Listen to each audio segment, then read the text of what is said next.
Садақа деген сөзді біздің көп адам дұрыс түсінбейді. Ақша деп түсінеді. Жоқ. Садақа ақша емес. Садақа жақсы амал. Садақа күлімсіреу, бүйтіп ыржию. Садақа деген ассалаумағалейкум деп амандасу. Садақа деген есік алдын подъезін таза ұстау. Садақа деген ағайынмен мәмілең дұрыс болу. Садақа деген өсіп тұрған ағашқа су құю. Біреуге сыртынан дұға қылу, сол садақа болудан жоғары.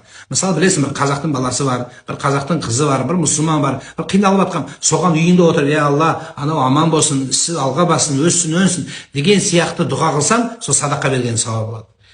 Енді ақшасы көп адам ақша туралы айтады көбінесе. Ақша бер деп. Жоқ, ақша керек жоқ. Ақшаға дейінгі нәрсе бар. Сен ақшаны бере бер, оңға, солға, миллиард, зекет, ой, төге бер.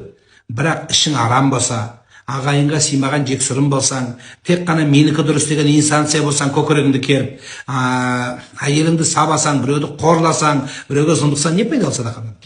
Маған десең, зекет бер, дүниенің бәрін таратып жібер. لأن يتصدق المرء في حياته بدرهم خير له أن يتصدق بمئة عند موته. Мен қазір өлесің деген адамның бүкіл дүниесін таратып жіберсең, сол садақа дейді адамның тірі кезінде берген 1 теңгесіне жетпейді.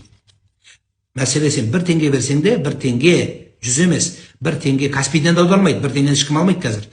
Тек қана бір-ақ жер алады, білесіздер ме? 1 теңгені қай жер магазинде алмайды қазір. Бұрын анау үлкен торговый сеттер алатын 1 теңгені. Қазір 1 теңгені бір-ақ жер алады. Білесіздер ме қай жер алатын? Айтып берейін бе, 1 теңге қайда өтетін? Қалай ойлайсыздар, 1 теңгені қай жер алады? Банкта алмайды қазір. Банктан менеджердің уақыт жоқ сен 1 теңгені санап отыратын. Бір дорбаға апарып берсең, 1 теңгені алмайды сен. 1 теңгені тек қана бір-ақ жер алады. Мешіт алады, дұрыс. Машалла, мешіт алады. Садақату таруддул балаа ва тузиддул умра деген пайғамбарымыз. Садақа беру таруддул бала, бәлені қайтарады дейді, тоқтатады дейді. Ва тузиддул умра, өмірді ұзын қылады.